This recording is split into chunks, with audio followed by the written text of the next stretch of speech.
ஸ்ரீ பத்மாவதியே நமஹ. திருச்சானூர் பத்மாவதி தாயாரை சேவித்துக்கொண்டு இன்றைய கல்யாண உற்சவத்திற்காக பக்தர்களை வரவேற்பது திருமதி ஏ அருணா. யாதேவி சர்வபூதேஷு ஸ்ருதாரூபிணே சமஸ்திதா நமஸ்தஸ்யை நமஸ்தஸ்யை நமோ நமः. யாதேவி சர்வபூதேஷு துஷ்டிரூபிணே சமஸ்திதா நமஸ்தஸ்யை நமஸ்தஸ்யை நமோ நமः. இந்த தாயாரை சேவித்துக்கொண்டு தேவியானவள் பசியை போக்கும் தானிய உருவிலே இருப்பதால் நாம் நம் பசியை தீர்த்து கொள்வதோடு நில்லாமல் பசியோடு நம் வீட்டிற்கு வருபவர்களுக்காக உணவளித்து உபசரித்தல் வேண்டும். தானத்தில் சிறந்தது அன்னதானத்தை செய்து தானியலக்ஷ்மி அருளையும் கட்டாயம் பெறலாம் என்று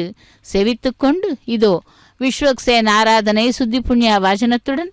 திருக்கல்யாண மகோத்சவம் பாஞ்சராத்திர ஆகம விதிமுறைப்படி ஆரம்பமாகிறது. பக்தர்களே, தாயாரையும் எம்பெருமான் ஸ்ரீனிவாசனையும் சேவித்துக்கொண்டு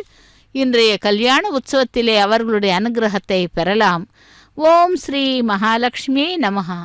இன்று வைகாசி மாதம் 21வது நாள் திங்கள் கிழமை,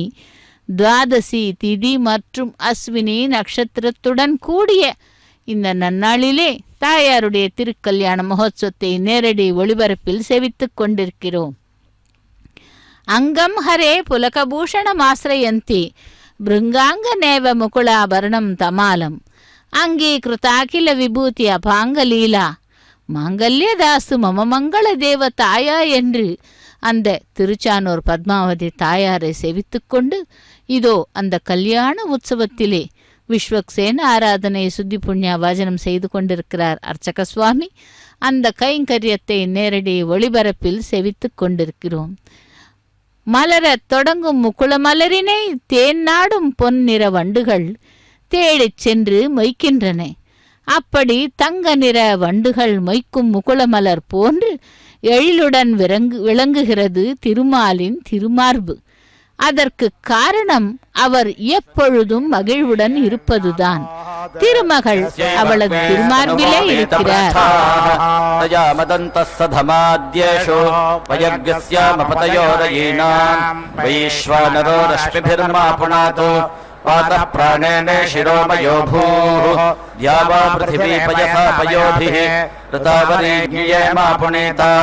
बृहद्भिः सवितस्त्रिभिः परिशिष्टैर्देवमन्मभिः अग्ने दक्षैः पुनाहिमा येन देवा अपुनत येनापो दिव्यंशः तेन दिव्येन ब्रह्मणा इदं ब्रह्म पुनीमहे यः पावमानेरध्येति ऋषिभिः संभृतगं रसम् सर्वगं सपूतमश्नाति स्वदितं मातरिश्वना पावमानीर्यो अध्येति ऋषिभिः संभृतगं रसम् तस्मै सरस्वती दुहे क्षीरगं सर्पिर्मधूदकं पावमाने स्वस्त्ययनेः सुदुघाहि पयस्वतेः ऋषिभिः संभृतो रसः ब्राह्मणेष्वमृतगं हितं पावमानेर्दिशन्तु नः इमं लोकमथो अमुं कामान् समर्थयन्तु नः देवीर्देवैः समाभृताः पावानी स्वस्त्ययनेः सुदुघाहि घृतश्च्युतः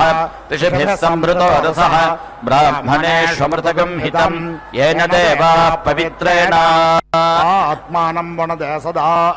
तेन सहस्रधारेण पावमान्यः पुनन्तु मा प्राजापत्यं पवित्रं शतोद्यामगं हिरण्मयं तेन ब्रह्मविदो वयं पूतं ब्रह्म पुनीमहे इन्द्रः सुनीति सहमा पुनातु सोमः स्वस्त्या वरुणः समीक्ष्य यमो राजा प्रमृणाभिः पुनातु मा जातवेदामोर्जयन्त्या पुनातु भूर्भुवः सुवः तच्छय्योरावृणीमहे गातुं यज्ञाय गातुं यज्ञपतये दैवी स्वस्तिरस्तु नः स्वस्तिर्मानुषेभ्यः शन्नो अस्तु द्विपदे शञ्चत्पदे ओम शांति शांति शांति।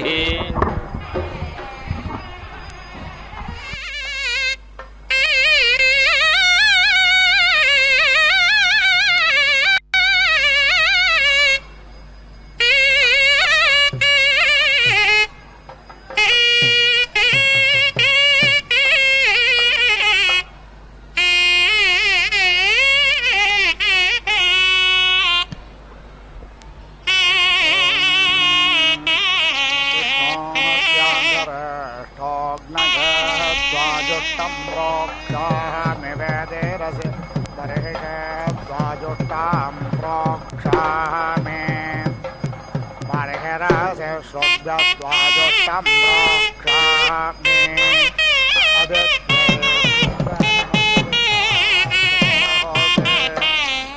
ूर्णं वदसंसामे स्वावस्था देवेभ्यः गोपदये स्वाहा भुवनपदये स्वाहा भूतानां पदये स्वाहा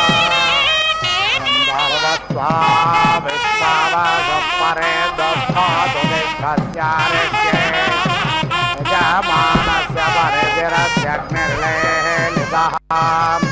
इन्द्रस्य बाहुरसि दक्षिणो विश्वस्यारेज्ये यजमानस्य परिधिरस्यग्निर्लेलितः मित्रावरुणोत्तरतः परे धत्तां ध्रुवेण धर्माणा विश्वस्यारेज्ये यजमानस्य परिधिरस्यग्निर्लेलितः एति होत्रन्वागवेद्युमन्तज्ञसमे धीमहि अग्ने बृहन्तमध्वरे समिदासि सूर्यस्त्वा पुरस्तात्पातुकस्यास्ति दभिषस्ते सवितुर्बाहोस्थाः ऊर्णं मृदसंसात्रणामि श्वासस्थं देवेभ्यः त्वावसावो रुद्रा आदित्याः सदन्तो घृताच्चासि जोर्नामसेदं प्रियेण धाम्ना प्रियसदासि सेदा घृताच्चस्योपभ्रन्नामसेदं प्रियेण धाम्ना प्रियसदासि सेदा घृताच्चासि ध्रुवानामसेदं प्रियेण धाम्ना प्रियसदासि सेदा प्रियेण धाम्ना प्रियसदासि सेदा ध्रुवा आसदन्त्रतस्य यो नदा विष्णो पाहि पाहि यज्ञं पाहि यज्ञपादिं पाहि मां यद्यन्यम् अग्नेः वाजजित्वाजं त्वा सरिष्यन्तं वाजजितज्ञसम्मार्ज्मे नमो देवेभ्यः स्वधा पितृभ्यः स्वयमे मे भूयास्तम् अस्कन्नमद्याज्यं देवेभ्यः सम्प्रेयसम् अग्रेण विष्णो मा त्वावक्रमिषम् वसोमते मग्नेत छायामुपस्थेषं विष्णोस्थानामसे यत इन्द्रो वीर्यमकर्णोदोर्ध्वोद्वरास्थात् अग्नेर्होत्रं वेत्तोत्यम् अवादां वाव्या वा पृथिवे अवत्वं या वा पृथिवे स्वेष्टकर्देवेभ्य इन्द्र आज्येन हविषा भूत् स्वाहा संज्योतिषा ज्योतिः अत्र पितरो मादयध्वं यथा भागमावृषायध्वम् अमे मदन्त पितरो यथा भागमावृषायिषता उपाहोता पृथिवे मातापमां पृथिवे माताह्वायताम् अग्निराग्नेद्रात् स्वाहा उपाहोतोद्योष्पितोपमां द्योष्पिताह्वायताम् अग्निराग्नेद्रात् स्वाहा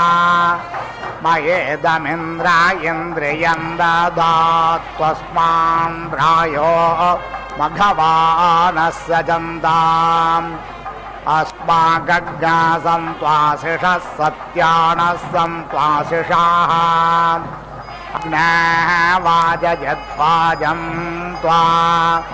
सस्रवाग्सं वाजयतग्सम्मार्जुमे देवा सवितरेतं त्वावृणते बृहस्पतिं ब्रह्माणम् तदहं मनसा प्रब्रवीमि मनो गायत्र्यै गायत्रे द्रष्टभे द्रष्टव्यगत्यै जगत्यनुष्टभे अनुष्टप्रजापातय प्रजापातर्विष्णेभ्यो देवेभ्यः बृहस्पतिर्देवानां ब्रह्माहं मनुष्याणां भूर्भुवः स्वर्निरस्तः पाप्मेदमहं बृहस्पते सदसि दामे मित्रस्य त्वा चक्षुषा प्रदेक्षे देवस्य त्वा सवितः प्रसवेश्विनां बाहुभ्यां पूर्णहस्ताभ्याम् प्रतिगृह्णामि पृथिव्यास्त्वानाभो साधयाम्यदित्या उपस्थे देवस्य त्वा विदुः प्रसवेश्विनोर्बाहुभ्यां वोष्णहस्ताभ्याम्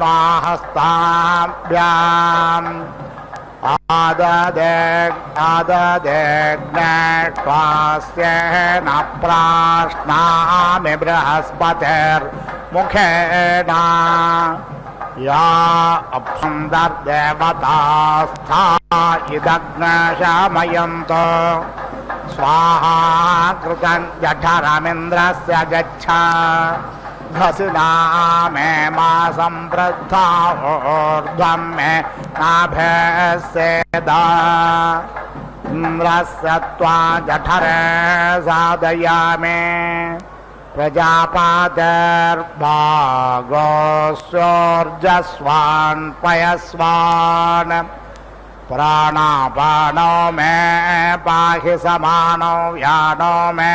पाशुदानो व्यानो मे पाहि ऊर्ध्वस्योर्जमये धेक्यक्षेतिरसि मामे क्षेष्ठा अमुत्रामुष्मिन् लोकैः च येषा ते अग्ने समेत्तया वर्धस्व चाचप्यायस्व वर्धिषेमहे च वयमाचप्यासिषेमहे एतत्ते देवसवितर्यज्ञं प्राहुर्बृहस्पतये ब्रह्मणे तेन यज्ञमवतेन यज्ञपातिं माम वा मनो ज्योतिर्जुषधामाज्यस्य बृहस्पतिर्यज्ञमिमन्तनोत् अरेष्टं यज्ञज्ञसमिमं दधातु विश्वे देवास इह वादयन्तामो प्रतिष्ठा अग्ने सोमयोरुज्येति मनोर्येषं वाजस्य मा प्रसवेन प्रोहामे अग्ने सोमो तमपानुदतायोऽस्मान् वेष्टियं च वयं विष्णो वाजस्येनं प्रसवेनापोहामे इन्द्राग्न्योरुज्येति मनोर्येषं वाजस्य मा प्रसवेन प्रोहामे इन्द्राग्ने तमपानुदतायोऽस्मान् वेष्टियं च वयं विष्णो वाजस्येनं प्रसवेनापोहामे वसुभ्यस्त्वा रुद्रेभ्यस्त्वादित्येभ्यस्त्वा सञ्जानादान्या वा पृथिवे मित्रावरुणो त्वा वृष्ट्या वदाम् यन्तोपयोरिप्तोरिहानामरुतां प्रसादें गच्छा वासा वृष्टिर्भूत्वादिवं गच्छ ततो न वृष्टिमावाह चक्षुष्पासि चक्षुर्मे पाहि यं पारधिं पर्यदत्था अग्ने देव पणिभिर्गुह्यमानः तन्तायेतमनुजोषं भराम्येषणे त्वदाप चेतयादये अग्ने प्रियं पाथोपेतम् सज्ञश्रवभागास्थेषा बृहन्तः प्रस्तरेष्ठाः पारिदयश्च देवाः इमां वाचमभिविश्वे गृह्णन्ता आसद्यास्मिन् बर्हिषे मादयध्वग्स्वाहा पाट् घृता चेस्तोधुर्योपातज्ञ सुम्ने स्थ सुम्ने मा धत्तम् दब्दायोषेतमपाहिमादित्यो पाहि प्रसत्य पाहि दुरेष्टे पाहि दोरत्मन्ये अविषन्नप्यतं कृणु सुषदायो नो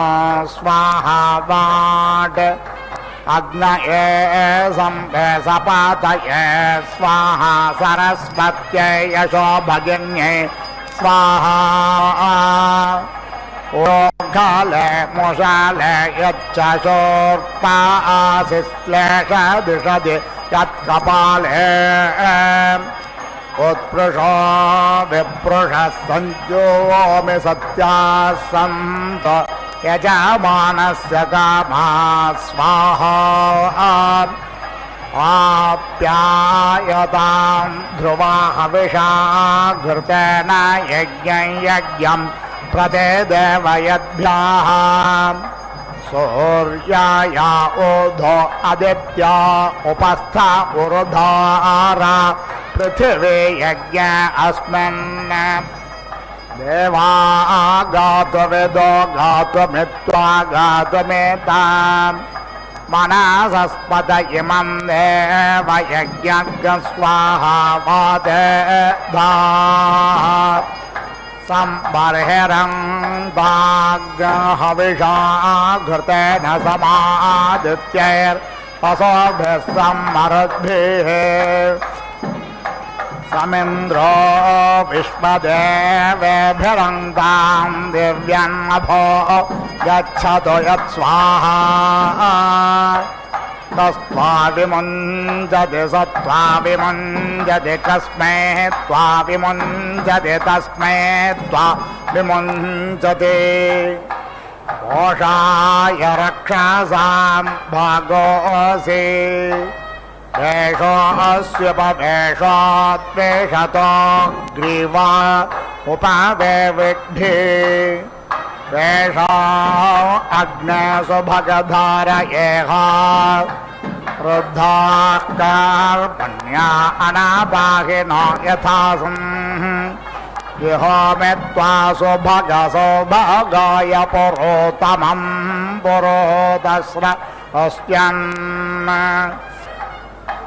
संवच्च सा प्रयासा स्वन्तनोभिरगं महिमना सा सग्शिवेन त्वष्टा सुदत्रो विदधातुरायो नो मार्ष्टो तन्वो यद्विलिष्टम् यज्ञसञ्चातवाचा शिवे मे सन्तिष्ठस्वारिष्टे मे सन्तिष्ठस्वस्विष्टे मे सन्तिष्ठस्व दिवि व्यग्रस्तजागतेन छन्दसा ततो निर्मक्तः योऽस्मान् वेष्टयं च वयं विष्मः अन्तरिक्षे विष्णुर्व्यग्रस्तत्रेष्टोभेन छन्दसा ततो निर्भक्तः योऽस्मान् वेट्ययं च वयं विष्मः पृथिव्यां विष्णुर्व्यग्रग्रस्तगायत्रेण छन्दसा ततो निर्भक्तः योऽस्मान् वेट्ययं च वयं विष्मः अस्मादन्नादस्य प्रातिष्ठाया अगन्न स्वाहा संजतेषा भूमा स्वयं भोरासे श्रेष्ठोदासि वर्चो मे देहि सूर्यस्यावृतमन्वावर्ते अग्ने गृहपते सुगृहपतिरहन्वया गृहपत्या भूयासम् सुगृहपतिस्त्वं मया गृहपत्या भूयाः अस्थोरिणो गार्हपत्यानि सन्त्व शतज्ञहिमाः तिग्मेन नस्तेजसा सज्ञसे साधे सूर्यस्य वृतमन्वावर्ते उर्विष्णो विक्रमस्वरुक्षयायणस्कृधि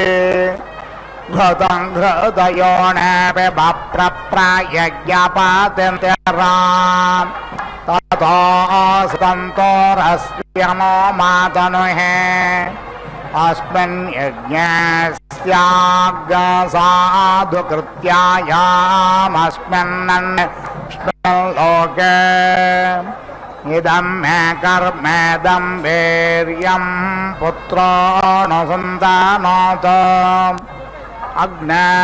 व्रतपदे व्रतमाचारिषं तदशकन्तन्मे राधे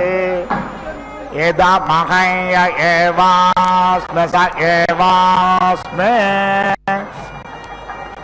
अग्नये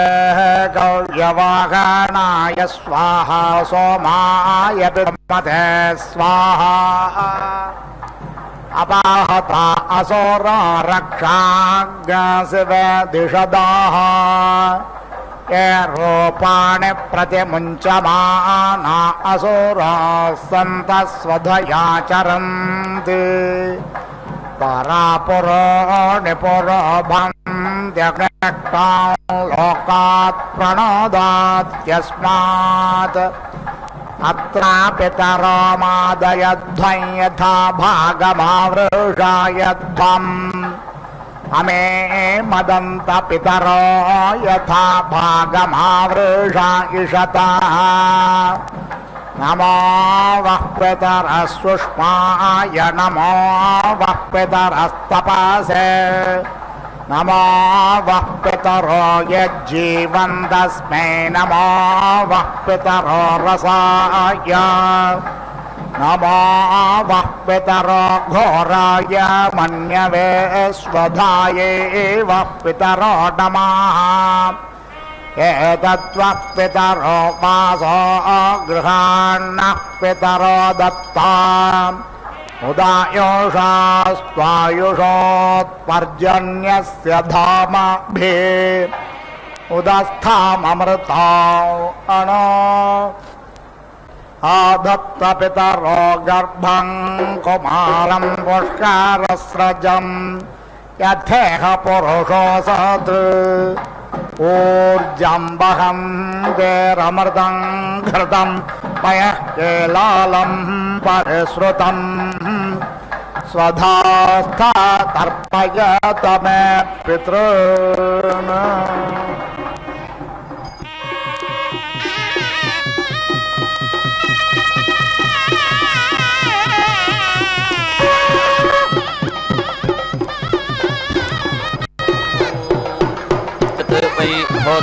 अध्वर्युम् अभ्याह्वयत इत्यभि आह्वयते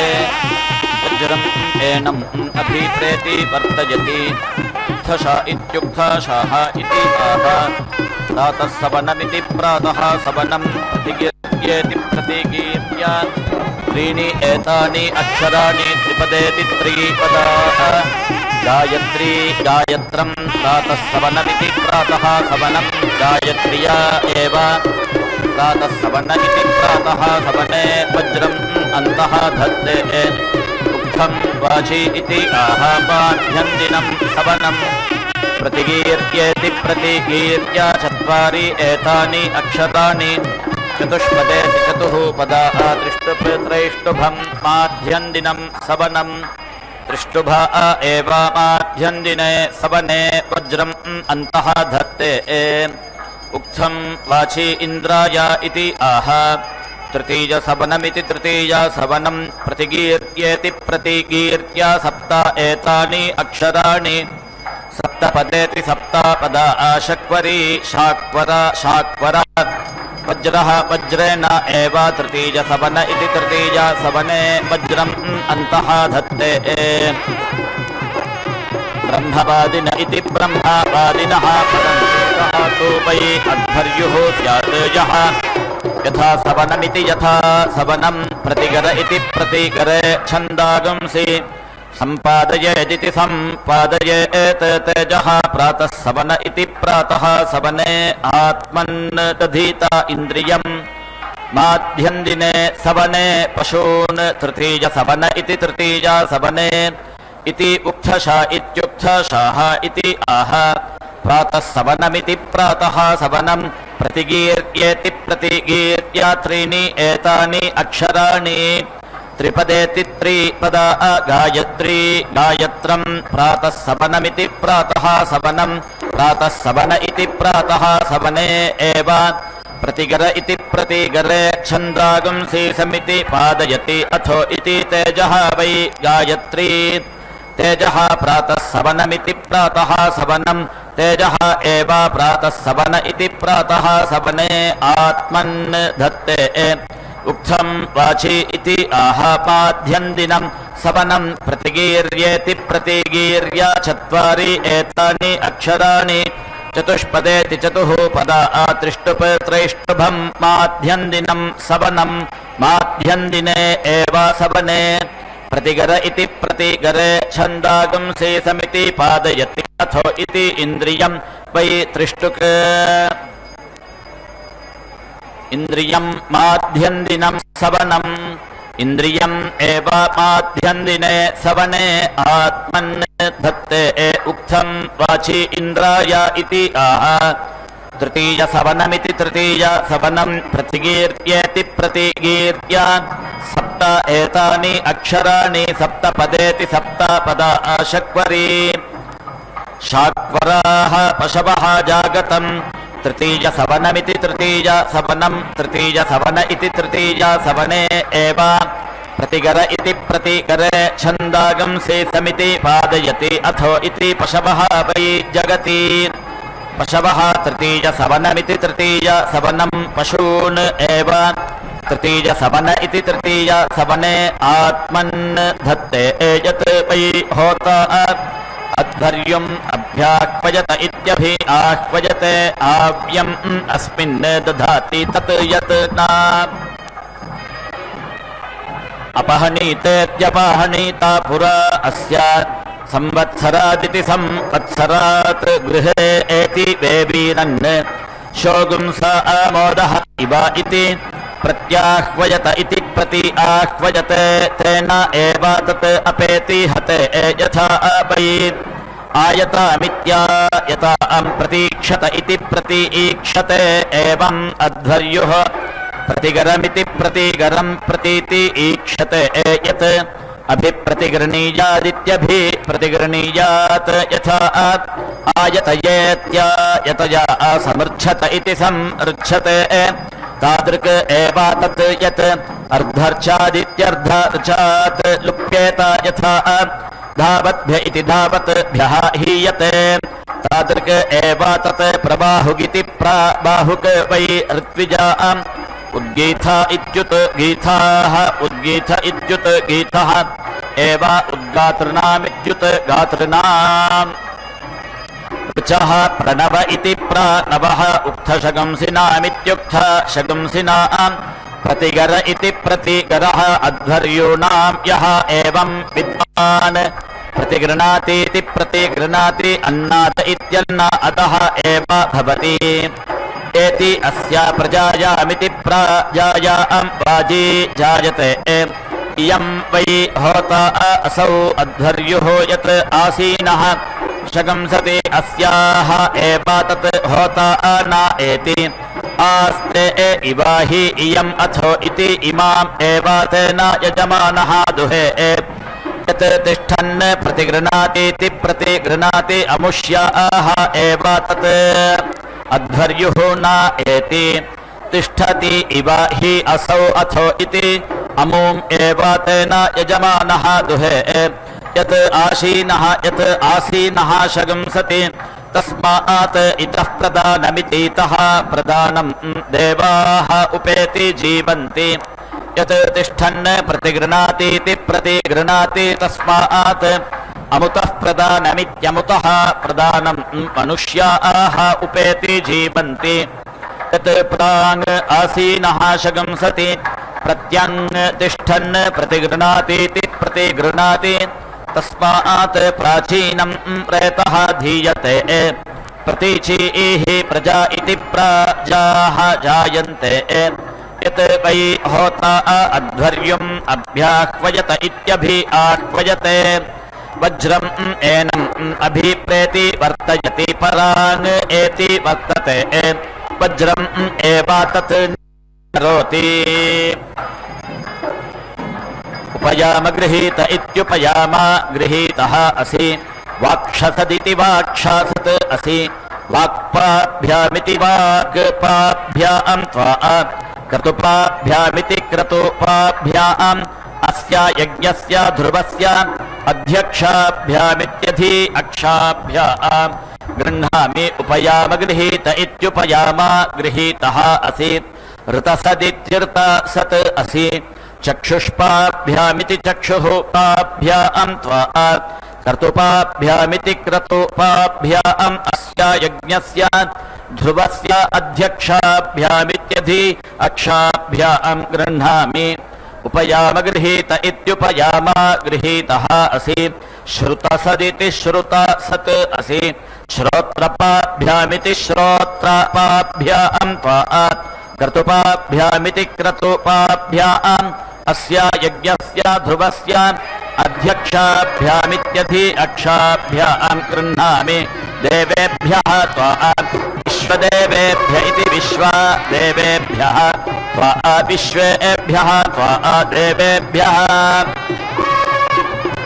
विष्णो उरुक्रमेत्युरुक्रम एषः ते योनिः तं रक्षस्व एषः ते सोमः तं रक्षस्व तं ते दुश्चक्षा इति दुः चक्षाः मा अवेतीख्यत् मयि वसुः पुरो वसुरिति पुरः वसुः वाक्पा इति वाक्पाः वाचं मे पाहि मयि वसुः विदद्वसुरिति विदत् वसुः चक्षुष्पा इति चक्षुः पाः चक्षुः मे पाहि मयि वसुः संयद्वसुरिति संयत् वसुः श्रोत्रपा इति श्रोत्रपाः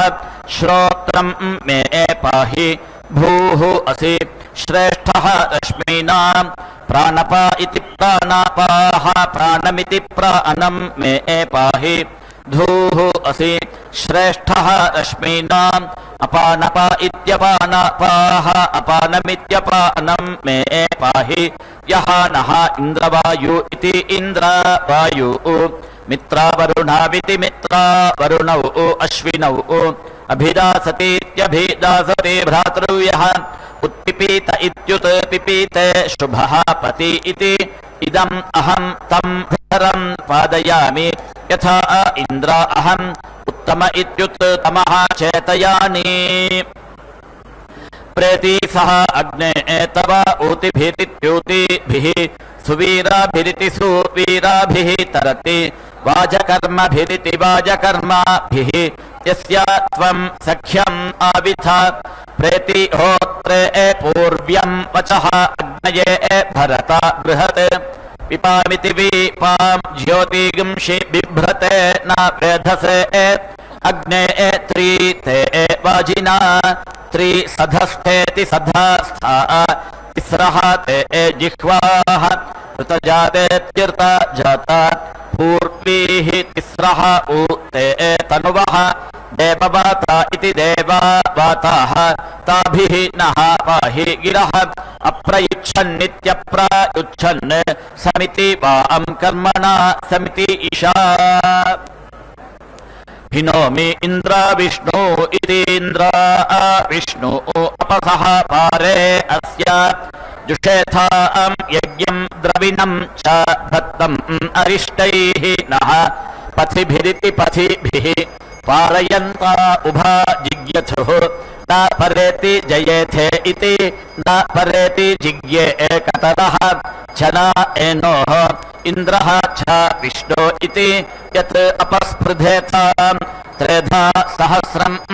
वीति तत् ऐरयेथां त्रीणि आयुगुं शीतवा जातवेद इति जाता वेदः तिस्रः आजानीरित्याजानीः उषसः ते अग्ने एताभिः देवानाम् अवह यक्षी विद्वान् अथ भव यजमानाय शं योः अग्निः त्रीणि त्रिधातूनीति त्रिधातूनि एति क्षेति विदथा कविः सः त्रीन् एकादशान् इह यक्षत् च विप्रयत् च नः विप्रः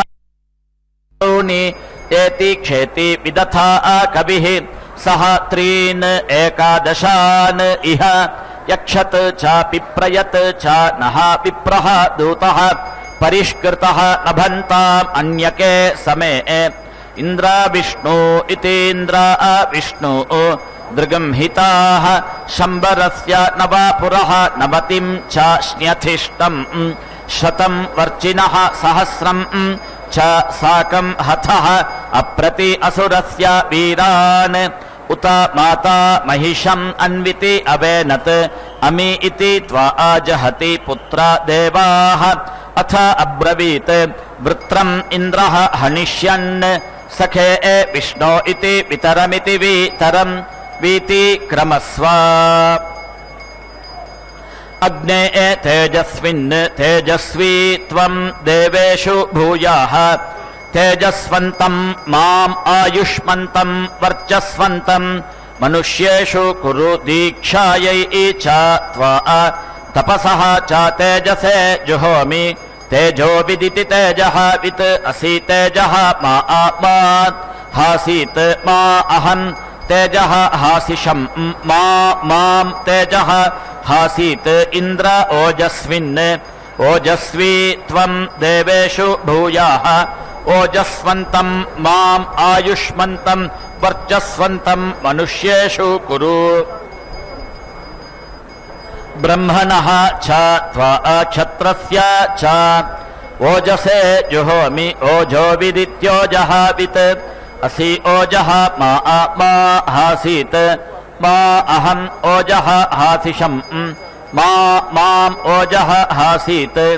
सूर्य भ्राजस्विन् भ्राजस्वी त्वं देवेषु भूयाः भ्राजस्वन्तं माम् आयुष्मन्तं वर्चस्वन्तं मनुष्येषु कुरु वायोः च त्वा अपां च भ्राजसे जुहोमि सुवर्विदिति सुवः वित् असि सुवः मा हासीत् मा अहम् सुवः हासिषं मा मां सुवः हासीत् मयि मेधा मयि प्रजामिति प्राजां मयि अग्निः तेजः दधातु मयि मेधा मयि प्रजामिति प्राजां मयि इन्द्रः इन्द्रियं दधातु मयि मेधा मयि प्रजामिति प्राजां मयि सूर्यः भ्राजः दधातु वायुः हिंकर्तेति हिं कर्ता अग्निः प्रस्तोतेति प्रस्तोता प्रजापतिरिति प्रजापतिः साम बृहस्पतिः उद्गातेत्युद्गाता विश्वे देवाः उपगातार इत्युपगातारः मरुतः प्रतिहर्तार इति प्रतिहर्तारः इन्द्रः निधनमिति निधनं ते देवाः प्राणभृत इति प्राणभृतः प्राणमिति प्राणं मयि दधतु एतत् मयि सर्वम् अध्वर्युः उपाकुर्वन्नित्युप आकुर्वन् उद्गातृभ्य इत्युद्गातृभ्यः उपाकरोतीत्युपाकरोति ते देवाः प्राणभृत इति प्राणभृतः प्राणमिति प्राणं मयि दधतु इति आह एतत् एव सर्वम् आत्मन् धत्ते इडा देवहूरिति देवाहुः मनुः यज्ञनीरिति यज्ञानीः बृहस्पतिः उक्था मदानीत्युक्था मदानी शगंसिषत् विश्वे देवाः सूक्तवाच इति सूक्तवाचः पृथिवी मातः मा आहिगंसिः मधु मनिष्ये मधु जनिष्ये मधु वक्ष्यामि मधु वदिष्यामि मधुमतीमिति मधुमतीं देवेभ्यः वाचम् उद्यासम् शुश्रूषेण्याम् मनुष्येभ्यः तं मा देवाः अवन्तो शोभायै पितरः अन्विति मदन्तो वसवः त्वा प्रेति बृहन्तो गायत्रेण छन्दसा अग्नेः प्रियं पाथः उपेति इहि रुद्राः त्वा प्रेति बृहन्तो त्रैष्टुभेन छन्दसा इन्द्रस्य प्रियं पाथः उपेति इहि आदित्याः त्वा प्रेति बृहन्तो जागतेन छन्दसा विश्वेषां देवानां प्रियं पाथः उपेति इहि मान्दासूते शुक्रम् एति धूनोमि बन्धनासु कोतनासु नूतनासु रेषीषु मेषीषु वाशीषु विश्वभृत्स्विति विश्वभृत्सु माध्वीषु ककुहासु शक्वरीषु शुक्रासु ते शुक्रम् एति धूनोमि शुक्रम् ते शुक्रेण गृह्णामि अह्नः रूपेण सूर्यस्य रश्मिभिरिति रश्मिभिः एति अस्मिन् उग्राः अचुच्यवुः दिवः धाराः असश्चत ककुहं रूपं वृषभस्य रोचते बृहत् सोमः सोमस्य पुरोगा इति पुरः गाः शुक्रः शुक्रस्य पुरोगा इति पुरः गाः यत् ते सोमा अदाभ्यम् नाम जागृवे तस्मै ते सोमा सोमाय स्वाहा उशिके त्वं देवा सोमा गायत्रेण छन्दसा अग्नेः प्रियं पाथः अपीति इहि वशीत्वं देवा सोमा त्रैष्टुभेन छन्दसा इन्द्रस्य प्रियं पाथः उपेति इहि अस्मत्सखेत्यस्मत् सखा त्वं देवा सोमा जागतेन छन्दसा विश्वेषां देवानां प्रियं पाथः अपीति इहि एति नः प्राण इति प्राणः एतो परावत इति परावतः एति अन्तरिक्षात् दिवः परि आयुः पृथिव्याः अधीति अमृतम् असि प्राणायेति प्राणाय त्वा इन्द्राग्नि इति इन्द्र अग्नि मे वर्चः कृणुताम् वर्चः सोमः बृहस्पतिः वर्चः मे विश्वे देवाः वर्चः मे धत्तम् अश्विना दधन्वे वा यत् ईम् अन्विति वोचत् ब्रह्माणि वेः ऊतत् परीति विश्वानि काव्या नेमिः चक्रम् इव अभवत् एतत् वै अपाम् नामधेयमिति नामधेयम् गुह्यम् यत् आधावा इत्याधावाः मान्दासु ते शुक्रम् एति धूनोमि इति आह अपाम् एव नामधेयेनेति नामधेयेन गुह्येन दिवः वृष्टिम् अवेति रुन्धे शुक्रम् ते शुक्रेण गृह्णामि इति आह एतत् वै अह्नः रूपम् यत् रात्रिः सूर्यस्य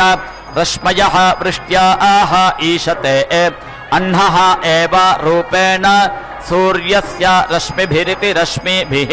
दिवः वृष्टिं च्यावयति एति अस्मिन् उग्राः अचुच्यवुः इति आह यथा यजुरिति यथा यजुः एव एतत् ककुहं रूपं वृषभस्य रोचते बृहत् इति आह एतत् वै अस्य ककुहं रूपं यत् वृष्टिः रूपेण एव वृष्टिम् अवेति रुन्धे यत् ते सोमा अदाभ्यम् नाम जागृवी इति आह एषः ह वै हविषा हविः यजति यः अदाभ्यम् गृहीत्वा सोमाया जुहोति परेति वै एतस्य आयुः प्राण इति प्राणः एति संज्ञानं विज्ञानं प्रज्ञानं जानदभिजानत् संकल्पमानं प्रकल्पमानमुपक्लृप्तं क्लृप्तं श्रेयो वसीय आयत् सम्भूतं भूतं चित्रः केतुः प्रभानाभात् सम्भान् ज्योतिष्मादिस्तेजस्वानातपद्युस्तपन्नभि तपन् रोचनो रोचमानः शोभनः शोभमानः कल्याणः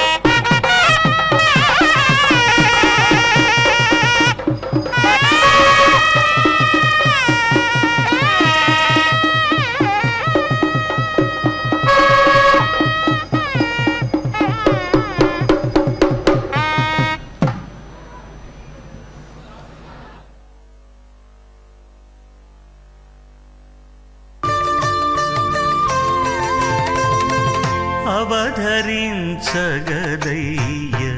అన్ని రసములు నీవు దివురుచునవ్వెనిరే తేనెమో విరసము అవధరించగదయ్య అన్ని రసములు నీవు దివురుచునవ్వెనిరే తేనెమో విరసము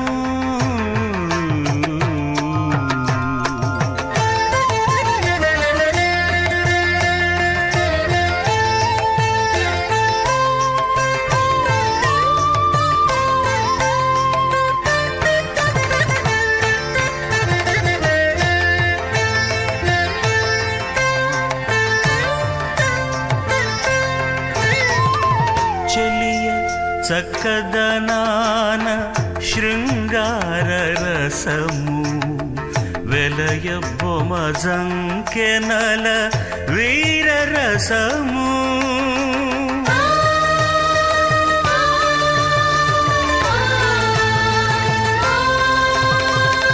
చెలియ చక్కదనాన శృంగార రసము వెలయ బొమజంకెనల వీర రసము కలయురతి కాంక్షలను కరుణారసము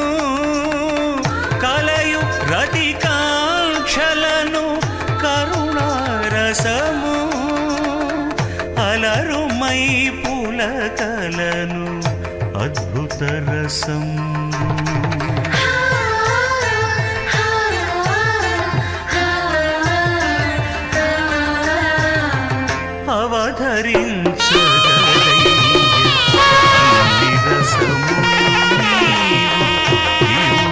చునవ్వెనిరే తేనెమో విరసము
यः अगुंशुं गृह्णाति एति नः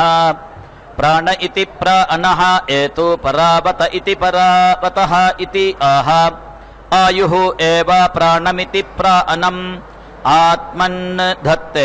अमृतम् असि प्राणायेति प्राणाय त्वा इति हिरण्यम् अभिवीति अनिति अमृतम् वै हिरण्यम्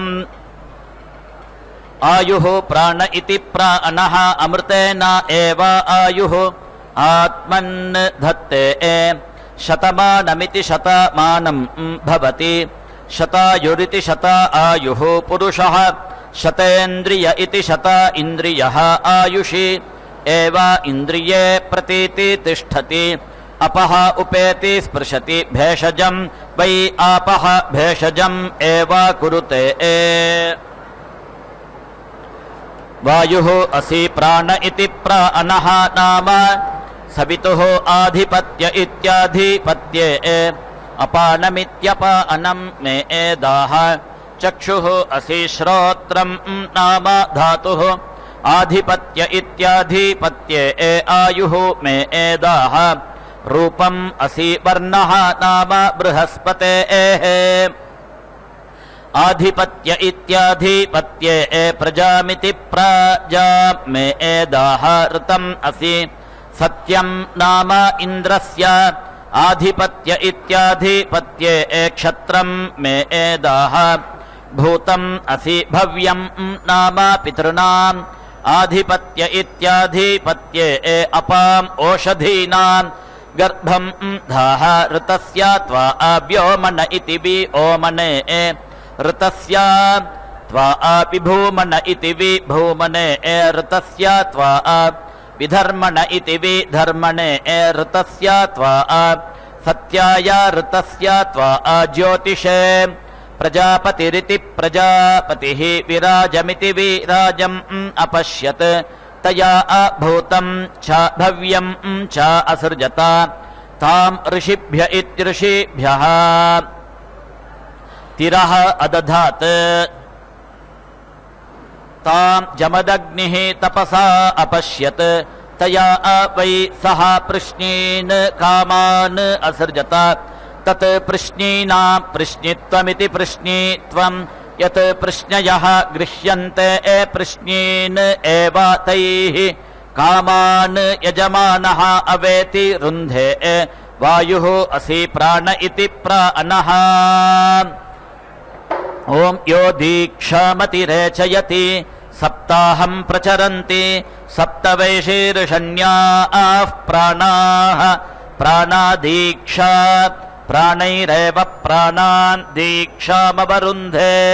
पूर्णाहुतिमुत्तमाञ्जुहोति सर्वं वै पूर्णाहुतिः सर्वमेवाप्नोति अथो इयं वै पूर्णाहुतिः अस्यामेव प्रतितिष्ठति ॐ नारायणाय विद्महे वासुदेवाय धीमहि तन्नो विष्णुः प्रचोदयात् स्वाहा ॐ महादेव्यै च विद्महे विष्णुपत्न्यै च धीमहि तन्नो लक्ष्मीः प्रचोदयात् स्वाहा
వనము రాయలకు పెట్టని కోట పతి మదన సుఖ రాజ్య భారంబు నిలుప పతి మదన సుఖ రాజ్య భారంబు నిలుప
ननाथो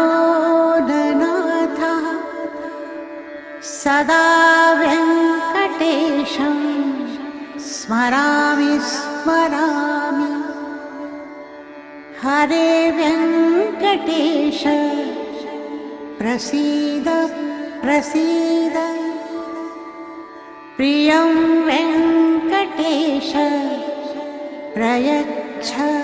प्रयच्छ।